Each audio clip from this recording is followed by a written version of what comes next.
სულიწმინდის გმობაზე პასუხი ბიბლიაში არის. რა შემთხვევაში არის სულიწმინდას, ესე იგი, გმობა როდის არის და რას ნიშნავს ეგა და ეს ითვლება ძალიან დიდ ცოდვად სულიწმინდის გმობა. როდესაც იესო ქრისტე მოღვაწეობდა 3 წელიწადნახევარი აი ამ სივრცეში პალესტინა რო ქვია, ბუნებრივია იგი არ იყო აღქმული როგორც ღმერთი და იესო ქრისტე წარმოადგენდა როგორც მამას, ასევე სულიწმინდასაც. იგი გამოვლინებელი იყო მამისა. როგორია ღმერთის ბუნება იესო ქრისტემ ჩვენამდე მოიტანა და განსაკუთრებით ეს იგრძნო ყველაზე მაგრად რა თქმა უნდა და ძლიერად იმ ხალხმა, ვინც მოესწრო ამას. ჩვენ ახლა 2000 წელი გვაშორებს ამას.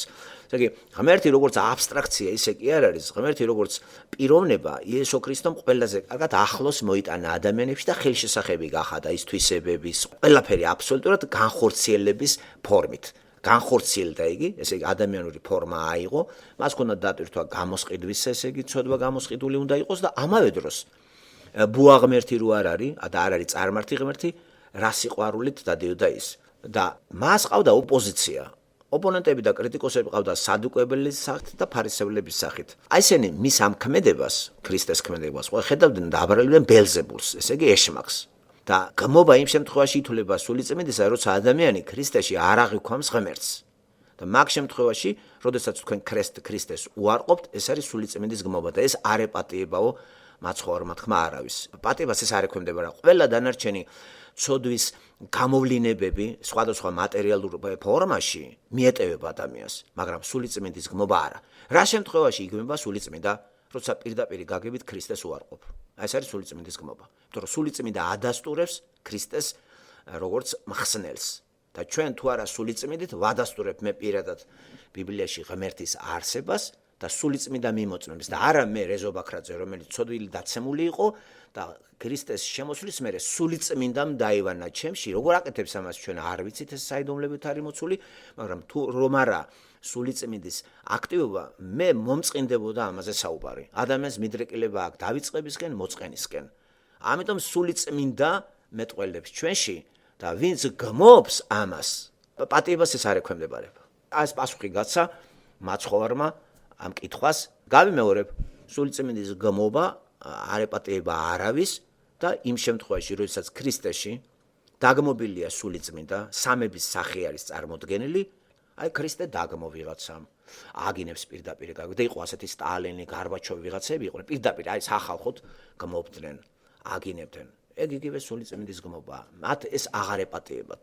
ისინი ყველა ვარიანტში ღმერთს ჩორდებიან და ბუნებრივიც არის ახლა რომელი ჭკუათა მყოფელი, რომელსაც ოდნავ რაღაცას ფიქრი აქვს, აი დაგმევს ღმერთი, სამყარო შემოქმედი. დავანებოთ თავი ბიბლიის წაკითხვას. შეხედე, ხუნდა დასვა კითხვა ვინ შექმნა ეს. თუ შემოდის ცნება ჩვენ ცნობიერებაში ღმერთი, მაშინ ახლა უნდა გავიგოთ მისი თვისებები. ღმერთის აბსტრაქტული ცნება არაფერს არ გვაძლევს. ჩვენ არ კმარა მარტო ის გაქვთ რწმენა, მაგრამ არ იცნობთ ღმერთს. ეხლა საჭიროა თქვენი რწმენა, დაუახლოვდეს პიროვნება ღმერთს და გაიცნოთ ღმერთი. ამისთვის საჭიროა ღმერთის თვისებების შესწავლა, რომელიც ბიბლიაშია განფენილი. და ნახოთ როგორია სამართლიანი, მოსიყვარულე, ყველგან არსებული, ყოვლის მცოდნე, ამავე დროს მრისხანებს, ყველაზე ძლიერი, ესე იგი, სიყვარულის მატარებელი. ამ თვისებების მატარებელი იყო იესო ქრისტე. თავად იყო ღმერთი და იმიტომ. ამავე დროს ჩვენ მასთან შეხვედრაში ხვდებით, რომ ვართ უწმინდური. როდის აღიქმება ადამიანი, ასეთ შედარებას გავაკეთებ, როდის აღიქვამს თავის თავს ადამიანი, თქვათ გონჯად, მახინჯად, როცა მის წინ არის ულამაზესი არსება. თქვათ ულამაზესი ქალის წინაშე ქალი, რომელიც რაღაც ნაკლოვანებას ატარებს, დაწნეხილი არის. ხვდება რომ მე ლამაზი არა ვარ. ასევე მორწმუნე როცა შეხვდება იესო ქრისტეს, ამ იმის განსახიერებას, სიწმინდის, სამართლიანობის და ყველანაირად ხვდები რომ შენ უვარგისი ხარ. პირველ საუკუნეში როცა ხვდებოდნენ იესოს, ძალიან ბევრი ხვდებოდა ამას. მე ცოდვილი ვარ, დაეცემოდნენ. უცნაური ეს როგორ მოქმედებს, აი ახალი აღთქმაში ხო ხორჩესმულია, მაგრამ ძველ აღთქმაში, როგორც კი ღმერთს ასე თუ ისე შემოდიოდა რომელიმე პიროვნებაში, ეს ისაია იყო თუ რა, იმავე წუთში შედიოდა შეგრძნება იმისა პიროვნებაში, რომ ძალიან ცოდვილი ხარ და არ გამეკარო რა, ვერ გაგეკარები. ასევე თოლვით არის მოსე ღმერთთან შეხვედრის სცენარო არის გამოსვლის წიგნში. ამიტომ ყველა ის არის გმობელი სულისა, წმინდისა, სულიწმინდა სამების ერთ-ერთი სახე არის. ეს ღმერთია, ქრისტე, რომელიც არ აღიარებს ცხოვრებაში. ღმერთს. აი, სიტყვით არ აღიარებ. შესაბამისად, რაც გულში გაქვს, იმას იძახის ადამიანი. და ეს ყველაფერი მოგეტევება, მაგრამ სულიწმინდის გმობა არა. იესო ქრისტეს სწორედ გმობდნენ სულიწმინდას, რომ ბელზებულით ახდენს ეს სასწაულებსო და მიმართა მოწაფეებს, რომ ყველაფერი მოგეტევებათ თქვენ, მაგრამ ესეთი რამე არ თქვათ. ღმერთი თქვენ წინაშია, ესე იგი, ახდენს სასწაულებს და ესეო ამ სასწაულებს განაღმერთის ხელით აკეთებსო და ნებითო. არამედ ბელზე, ესე იგი ეშმაკის, სატანაა. რა თქმა უნდა, ამასაც ზუსტი პასუხი გაცა მაცხოვარ და ამხილა ისინი თავის უტვინობაში და ჩვენთანაც დაგვიტოვა განმარტება ასეთი, რომ პიროვნება არ შეცდეს და შეიძლება თქვენ გეგონოთ ვიღაცა ქრისტეში გამოხვეული პიროვნება გელი ცხრის ტყავში და ეს თუ ამხილე ხომ კარგია, ან პირიქით გლის ტყავში ცხარი გამოხვეული მე დავარღვევ ამ იმას და გმობა დაუწყეთ. იესო ქრისტე ესე აღიქვეს მათ ღმერთი ვერ დაინახეს მასში. და იმიტომ მომამსგავს ესე მათ აღიქვეს მგელის ტყავში, მგელია შინაგანა და ცხრის ტყავშია გახვეული. ესე დაინახეს ფარისელებმა დაგმეს, რითაც დაგმეს და რისხვა დაიტეხეს თავზე. ასე რომ ჩვენ ფრთხილად უნდა ვიყოთ, როდესაც ვინმეს ვაკრიტიკებთ, რომ ღვთის პიროვნება არ იყოს ეს. რამდენად დაახლოებულია, თავის შევიკავოთ თუ კარგად არ გვესმის და მერე მხილება არ გავაიგივოთ მსჯავრთან. ვამხილოთ ის, რაც სამხილებელი, ესე იგი კაცი, რომელიც ინიღბება და თავს ასაღებს, ვთქვათ, ერთ შემთხვევაში წმინდანად და არ არის წმინდანი, ვამხელთ ჩვენ, იმიტომ რომ სხვა არ შეაცდინოს. ესე კაცი, რომელიც იძახის ქრისტიანი ვართო, ვამხელთ ჩვენ მის არაქრისტიანობაში. და ეს გმობად კი არ აღიქმება, შენიშვნა და მხილება არის, რომელიც მის გადარჩენის საწინდარიც არის და ჩემი როგორც ასეთი მოწმისა და ამოწმებისა. მაგრამ კაცი, რომელიც ღმერთთან არის და მე იმას გმობ, მე არ მეპატიება. აი ღვთის კაცი. ჩვენ ახლა უკიდურესობაში ვართ ქართველი სივრცე. ქართულ სივრცეში აპრიორი, ესე იგი, მოსახლეობა იღებს სამღვდელობას როგორც წმინდა ამბავს და არ შეიძლება შენიშვნა მისცემას. და გამოხვეულ მგელს ცხრის ტყავში რო არის, ამას ვერ ხედავენ. ამიტომ ვამხილოთ ის, რაც სამხილებელია. მაგრამ ახლა ქრისტეს მხილება ეს ყველანაირად, ესე იგი, გმობა არის სულიწმინდისა. და პიროვნება, რომელიც ღმერთით ლაპარაკობს, იმის უფლებაც არ აქვს და იმიტომ რომ სულიწმინდით ლაპარაკობს პიროვნება და ცოტა თავის შევიკავოთ და მოусმინოთ, რას ლაპარაკობს. იმიტომ რომ ყველა ადამიანში შეიძლება უცებ ალაპარაკდეს სულიწმინდა და არ მოგვივიდეს ჩვენ სულიწმინდის გმობა. იესოში არ იქნა შემეცნებული იესოში ღმერთი და შესაბამისად დაგმობილი იქნა სამებაში აი ეს სულიწმინდა. იგივე ღმერთი, ეს ცალსაკე ღმერთი კი არ არის. და საქართველოში მასშტაბით არის დაგმობილი იესო ქრისტე. არ არის მიღებული. გასაღებული არის ქრისტიანობად ის, რაც ანტიქრისტიანულია. ფორმა ატყუებს მოსახლეობას. და ამისათვის საჭიროა ბიბლიის ცოდნა. ხედავთ, თქვენ აქამდე იყავით მორწმუნე ადამიანი ასე თუ ისე ფონზე, რა ფონიც ახლა საქართველოში არის, მაგრამ არ იცით ბიბლია. აბა რწმენა საიდან უნდა მიიღოთ თქვენ? ოფიციალური ეკლესიიდან? არის კი ბიბლიის სწავლება, რათა მე გავიგო? იმიტომ რომ ბიბლიას უნდა სწავლოთ როგორც მასწავლებელი, ისე მოწაფე. იმიტომ რომ მასწავლებელსაც იმიტომ ჭირდება, ხო შეიძლება სატანამ სულელური რაღაცები შემოგიტანოს და შეცდე. ამიტომ მოსწაფე მასწავლებლები ამ კონტექსტში ერთმანეთის მოდარაჯეები არიან, რომ არ გადაუხვიოს გზაზე. მოწაფე მასწავლებელს აფხიზლებს, მასწავლებელი მოწაფეს მეუძღვება. შეიძლება გაგიკვირდეს ამ პარადოქსით, მაგრამ ასეა, ბიბლიის კონტექსტში ასეა. სულ სხვა არის ემპირიული მასწავლებელი მოწაფე. ახლა ჩვენ ლაპარაკი არის სრულიად ჩამოყალიბებული გაზრდილი ადამიანი, მივიდა მოწაფე არის ამ ხრივ და მიდის მასწავლებელ ამ საკითხთან და ისეც რითი სარგებლობს ამ საღვთო წერილით. და რა გარანტია იმან არ დაამახინჯოს ეს? ამიტომ მოწაფესაც იგივე წიგნი უნდა ეჭიროს და მასწავლებელსაც. შენც წაიკითხე, იმანაც წაიკითხოს და მიყვები ამას და ინტუიცია გაასწოროს. საბოლოო ჯამში ჩვენ როგორც მე მასწავლებელს თქვენ მოწაფეს სულიწმინდას მიყვები, მეც და თქვენც. თუ სულიწმინდა არ იქნა ჩემი მასწავლებელი, მე კარგი მასწავლებელი არა ვარ. თუ სულიწმინდა არ იქნა თქვენი მასწავლებელი, როგორც მოწაფე თქვენ არ ვარგიხართ. სულიწმინდის გარეშე მე ხვდები მასწავლებელი მიწიერი და ჩემთვის სასარგებლო რაღაცების გასწავლით და თქვენ გამახინჯებთ. ასე რომ მე ამ შემთხვევაში ვეწევი საღვთო წერილის დამახინჯებას, ესე იგი სულიწმინდის გმობას. არასწორად წაკითხული ბიბლია სულიწმინდის გმობაა. იმიტომ რომ სულიწმინდა ეს პიროვნებაა. მამა ღმერთი, ძე ღმერთი, სულიწმინდა ღმერთი. სამივე ეს ერთია.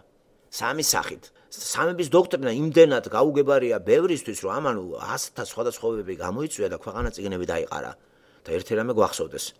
ბევრი რამეს ადამიანი ვერ გაიგებს.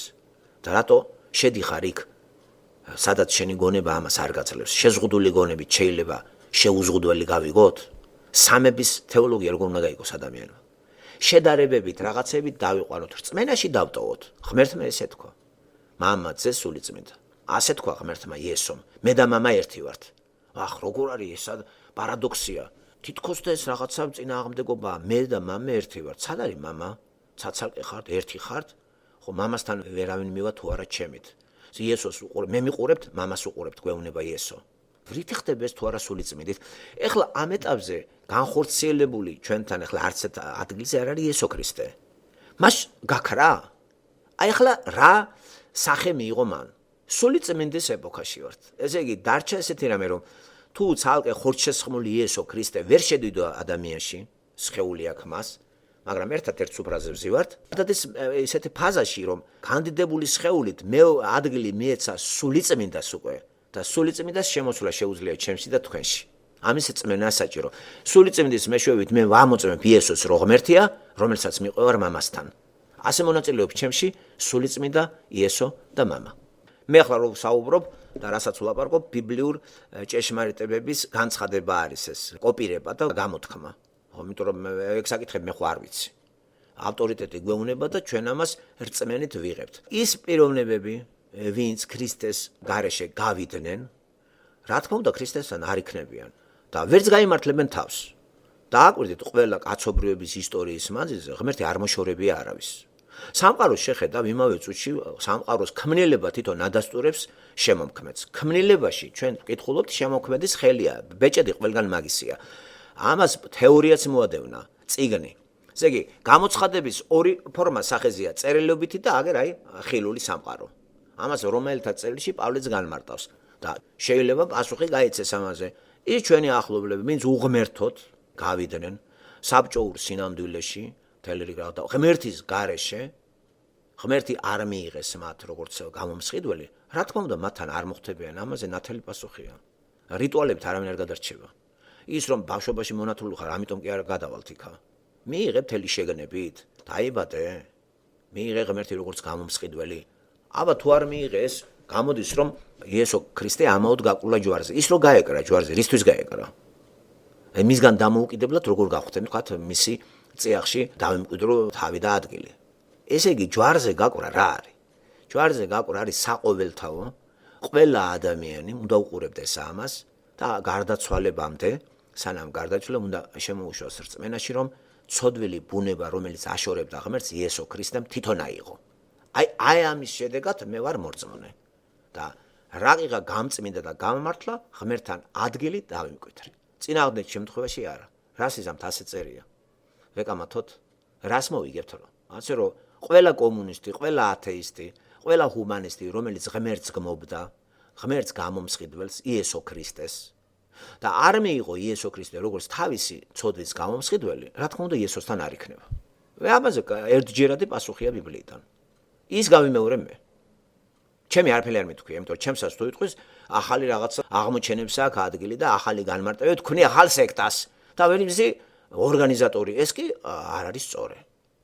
გავიმეოროთ ის, რაც ღმერთმა გვითხრა. იესო ქრისტეს მივაქციოთ ყურადღება. აიღეთ ხელში ახალი აღთქმა თუ გაქვთ და მაცხოვრის სიტყვები ფანქრი მოიმარჯვეთ და რასაც ლაპარაკობს მოусმინეთ. განსაკუთრებით იოანესთან. იოანეს სახარებაში 70% იესო ქრისტეს სიტყვებია. მე იგივე იესო ქრისტეს ძველ აღთქმაში ისაიასთან სულ ღმერთი ლაპარაკობს ისაიას პირით. აბა გაახაზეთ რა სიძახის ის. და თქვენი გონიერება თანდათან მუშაობას დაიწყებს და თქვენში რაც იყო მივიწყებული, რაც იყო მკვდარი გაცოცხლებას დაიწყებს. და ეს არის სასწაული. როგორ ხდება ეს მე არ ვიცი, არა ჩანს ეს. გამოვლინებას აქვს ადგილი. და მომენტალურად თქვენში გამოვლინდება ეს, თქვენ მეტყველებაში, თქვენ ქცევაში, თქვენ აზროვნებაში თავს იჩენს, რომ თქვენ სრულიად ახალი ადამიანი ყალიბდება თქვენში და აი ეს გაგახარებთ. წინააღმდეგ შემთხვევაში ცუდად იქნება. ამიტომ საჭირო არის რწმენით ხდება ეს. რწმენა არის ის საშუალება, რომელთაც ჩემში დაბადება ხდება. და რწმენა კი ადამიანს აქვს, რომ დაიბადება. ერთს აქვს. თქვათ, ეშმაკის რწმენა, მეორის ღმერთის, მაგრამ არც ერთმა არის ისეგა. არ კმარა რომ ღმერთის რწმენა გაქვს. უნდა იცნობდე. აბსტრაქტული რწმენით ვერ შევალთ. ხო, უნდა იცნობდე, უნდა გქონდეს ურთიერთობა მასთან. ქრისტიანობა არის ადამიანის ურთიერთობა ღმერთთან. თუ მკვდარი ხარ, ღმერთთან არ მიგეკარებს, არ ურთიერთობ და ამიტომ არის მკვდარი ადამიანი რელიგიურ ინსტრუქციებთან ურთიერთობს. ეს გააკეთე, ის გააკეთე, მღვდელთან პარაკლისები გაიგე. ამით ვერ შევალთ იქა თავს ვიტყუებთ. იესომა თქვა ეგეც. რა, ჩვენ იმაზე მაგარი მორწმუნეები ვართ, ისრაელის ერი რო იყო, ლევიტელები რო იყო. ყოველთვის ქრისტიანი ლაპარაკობს იმაზე, რაც წამს და რაც იცის, რაც არ იცის გაჩერდება. დუმილს ამჯობინებს. ჩვენთან არავინ დუმილს კი არა, ბოდავენ. ბოდვა საუბრები გვაქვს, ჩვენ უსმენთ დლები იქნება ეს თუ პოლიტიკოსები. ეს არის დაპროგრამებული ადამიანი, უშნოდ დაპროგრამებული, უაზროდ აფრქვევენ სიტყვებს, რომელსაც არაფერი აზრი არ აქვს და ქვეყანა როგორ უნდა აშენო? სწორი აზროვნებით, სწორი ხედვით. ელემენტარულად აქ და მე აქედან სწორად აქ აშენებ, მარადისობაში ეს ისტორია გადავა. აქ ვიბადები, დაბადებული გადავდივარ. მკვდარი თუ არ აქ, მკვდარი ვიქნები იქ. ეს ღმერთს დაშორებული. და რაოდენ არასწორი არის მიაშურო სახელმწიფო რელიგიას. აი ამ ფონის გამოა რომ ხალხი რელიგიაში შეცვიდა. ცუდად არიან. პანსიონატებად რო აქციეს ტაძრები და იმ შვიდად არიან იქ. ანუ ერთ უნდა იყოს შვიდად ყველა შეშლილი ხალხი შედეს იქა. შეშლილი მღვდელი და შეშლილი მრევლი. ჩუილ-ჩუილი ამ სანთლებისა და ვინც ეს რა ნივთიერებებს იყონოსავთ იქა და გაბრუებული გამოდის ხალხი. კიდე შესასწავლია რას ანთებენ მან და ჯანმრთელობაზე კარგად მოქმედებს ეგა. გამოჩნდება ბოლოს ყველაფერი. აბა რა არის გაძლიერდა ჩვენთან დაავადება და ბავშვებიც და აგერ რა ვიცი ხუცებიც და კლება მიდის და არა მატება. ორ ზუსტი ურთიერთობა აქვს მოსახლეობის დიდ უმრავლესობას ღმერთთან და ასე გვექცევა ღმერთი ეს რაღაცა დაგვაფიქროს ამან რა. სწორი ურთიერთობა ღმერთთან, სწორი გარანტია არის უშფოთველი ცხოვრებისა. ფხიზლად მუდამ-უნდა ვიყოთ მაცხოვარმაც მეგვით და იფხიზლეთ.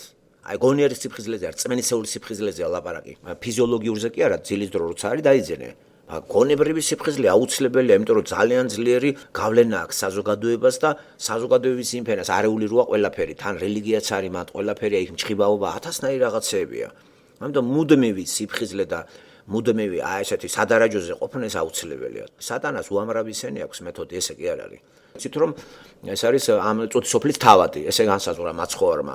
მრავალფეროვნებით სარგებლობს, სხვადასხვა ფერით შემოდის, სიმბოლოებითაც შეიძლება დავახაცოთ შავი, წითელი, თეთრი და აი ეს სატანური ფერები, ხომ? ამ ფერით შეიმეცნე, იმ ფერით შემოვა. იმ ფერით შეიმეცნე, ახლა შეიცვლება. ამიტომ მუდმივი მზადყოფნა. ერთი ფერი კაი შეისწავლე და ვერ მოგატყუებს. ვერავინ, ვიცით. ამიტომ მასკებს იკეთებს, ნიღბები საჭირო არის. და შემოდის აი ესეთი უამრავი, სადღაც შეგაცდენს, გაგაყოფინებს თავს. ამიტომ მუდმივი ბრძოლის ველზე ვიმყოფებით ქრისტიანები, იმიტომ რომ ერთისთვის მთავარსარდლად სატანა არის, მეორისთვის ქრისტეა. ამიტომ ქრისტეს როგორც კი შენ მოდუნდები, მოადუნებ და დაშორდები, მომენტალურად აქტიურდება სატანა თავისი მრავალფეროვნებით, იმიტომ რომ წუთისოფლის თავადი ეგ არის და წუთისოფლის ასე თუ ისე ჩვენ არსებანი წუთისოფელში შემოვედით. ეხლა პრობლემა ის არის, რომ გამოსყიდვის შემდეგ ჩვენ წუთისოფელში მდგმურებათა ვართ გამოცხადებული. სატანას არ აწყობს, რომ მდგმური იყო აქ, მე მინდა მასპინძელი იყო, ბატონ პატრონი იყო. აქ იესოსაც უთხარი ჩაგაბარებ ყველაფერი ამას თაყვანი მეციო. აი ქრისტიანი არის მოყანყალებული ლურსმანივით არის. აი ფიცარში რო ჩაარტყავ ლურსმანს, მოყანყალებული სადვილად ამოწურება. და ჩაჭედილი არ ამოდის. ჩვენ ამ წუთისოფელში ვიყოთ მოყანყალი ლურსმანი, მდგმური, ხიზანი და ყველაფერი კარგად მიდის ჩვენთვის სასიკეთოდ. და აუცილებელი რა თქმა უნდა, აუცილებელი. ღმერთი არ მოგვაკლებს. ინტელექტუალური ძალებით სამყაროს შეცვლაზე ხელი უნდა ავიღოთ. ხიზლად უნდა ვიყოთ, სადარაჯოზე უნდა ვიდგეთ. ემანდერ ვისაც გონია ფეხზე დგას დააკვირდეს არ წაიქცესო. თუ წავიქცებით, წავიფორხილებთ, იმავე წუთში ამოვდგეთ და ამისთვის არის აგერ ძალიან ძლიერი სულიერი რუკა, სახელმწიფო ბიბლიური ტექსტები, რომელიღაც ერთი რაღაცა მუხლი გადახედე, რაღაც ერთი მუხლით წადი სამსახურში. ერთი რაღაც ისაია განსაკუთრებით ყველაზე მაგარი ამ იოანეს სახარება არგი, სადაც პროზაა და ის არის გადმოცემული, შეიძლება ის არა იყოთ, მაგრამ მე გონება ისე გავარჯიშდება, რომ მეფეთა წიგნებიშიც რაღაც ეპიზოდებს სულიერ იმებზე გადმოთარგმნეთ, სულიერების იმაში შეიტანს, შინაარსს შეძენს და ყველა წიგნი სულიერი იქნება, გასულიერდება ყველა ეპიზოდი. ამიტომ არ უნდა დაივიწყოთ ეგ, აიღეთ რაღაც ერთი მონაკვეთი და იმაზე ვიფიქროთ. რაც შეიძლება მე ხო ითხარით ქრისტიანობა რელიგია კი არ არის, ქრისტიანობა ურთიერთობა არის ადამიანის ღმერთთან. და თუ ღმერთს არ იცნობ, რანაირი ურთიერთობაა. ამიტომ ეს ღმერთის გაცნობა ამ წიგნიდან შემოდის ეგა და სულ ჩვენ ამაზე ვლაპარაკობ. მეტნაკლებად უკვე ამ იმაში შევდივართ უკვე სფეროში. ყოველ შემთხვევაში რაციონალურ ზოგს რაციონალურად არ შეუძლია ამის გადმოცემა. და ახლა აზროვნებით რო ამას ალაგებ, უკვე ნელ-ნელა ჩვენი სამშვენველიც ჩათრეული იქნება ამაში, ჩვენი სხეულიც ჩათრეული იქნება ამაში და თუ არ ჩაითრევს ჩვენი სხეული აბორგდება. სხეული კი ყოველთვის იარაღია ცოდვისა და ეს კარგად იყენებს ამას სატანა და ჩაგვადენინებს შეცდომას, რითაც ჩვენ დავიღუპებით და სულიწმიდა ჩვენთან ადგილს აღარ დაიჭერს. სულიწმინდა წმინდა არის, მაგიტომ არის სულიწმინდა და როცა სხეულის ჩვენ ტაძარად ვიყენებთ სულიწმინდისა და ეს სხეული გამოყენებული არის თქვა სატანის მიერ ცოდვის გასასვლელად, სულიწმინდას ადგილი აღარ აქვს, დაგამობილი იქნება ეს. ამიტომ გამოფს სულიწმინდას თავის სხეულით მეძავი. თუ იგი აღიარებს სულიწმინდას, მერე სხეულით ვაჭრობას დაიწყებს, ის მასთან არ გაჩერდება და ეს ცოდვა მას აღარ მიეტევო, იმიტომ რომ მან სულიწმინდად დაგამო. მასთან იყო და ეს რატო გააკეთა? ამიტომ დაბადებული ადამიანი აღარ მიდის იმ ხელმეორედ იმ ჭაობში, რომელიცაც იყო. ის აღარ გაიმეორებს იმ ცხოვრების წესს. და სანამ არ შემოსულა სულიწმინდა, შეიძლება რაღაცა ისენი კონდეს ძველი ისენი. ამიტომ მონანიება არის საწინდარი იმისა, რომ მთლიანად ახალი იმით დაიწყო ცხოვრება აზროვნებით და შეიცვალოს შენი ღირებულებები. აი ეს ღირებულებები, რომელიც წუთი სოფლის იყო, გაიცვალოს სულიერ ღირებულებებზე და მოგვახმაროს ის მატერიალური ღირებულები მხოლოდ სულის ასაშენებლად. მატერიაზე ვარიკი არ უნდა ვთქვათ, კარგ ჩაცმაზე ვარიკი არ უნდა ვთქვათ, რა ხარისხი და რა ენერგიას დება ამაში. თუ ამაში ნერვულობის ფასად გიჯდება, ეგ იპარა ფულს მხოლოდ იმიტომ რომ კარგი ჩაიცვა, ბოზოფი იმიტომ რომ მანქანა გიყიდო საყვარელმა, ეს არ არის სწორი. შენ იმით მოიპოვე, არ არის პრობლემა. დაგასაჩუქრებიან კარგი, მაგრამ გაყიდო სხეული. ძალიან ბევრი მე ვიცი, ტანსაცმლის გულისთვის სხეულს ყიდიდა. რომელ ღმერთზეა ლაპარაკი, გაიცვალა ხა გონიათ რა ყიღა მართლმადიდებლად მონათლეს ქრისტესთან იქნება. და საერთოდ მონანეები, აი საჯაროდ მონანეება თქვენ მოგისმენიათ? ან პოლიტიკოსი რო ინანებს თავის შეცდომებს, გამოდის და იძახის რომ არ მოვიქეცი კარგად. შიოლაშვილისგან თქვენ რაიმე მოგისმენიათ ამ ყდლისგან? ასე წმინდანებად ციდანვე ჩამოწვიდნენ? ეგენი ცოდვილი ბუნებაში არ შემოვიდნენ სამყაროში. Ragam adamai ჩვენ ვართ ყველაზე გადასაყრელი ხალხი. ესენი რა წმინდანები არიან და ხელშეუხებელი. აი ეს რელიგია, მეგობრებო, წარმართობა. ამიტომ არ შეგვაჩინოს დავაფიქსიროთ ჩვენი ცოდვილი ბუნება და როცა ამას ჩვენ დავაფიქსირებთ, სული წმინდით მხილებული იქნება ჩვენი ცოდვილი ბუნება და აუცილებლობა იქნება ქრისტეს მოხმობა რწმენით, როგორც ჩვენი მხსნელისა. ეს კი მამასთან შამდგომელია. შესაბამისად გადარჩენილები ვართ. ყველა თქვენთაგანს უსურვებ აი ქრისტეს სულის ისეთ დონით შემოსვლას, რომ ეს სიყვარული და ეს ურთიერთობა გერძნოთ. ინტიმური კავშირი დაგემყარებულოთ ღმერთთან და შვებას ეგ მოგცემსა.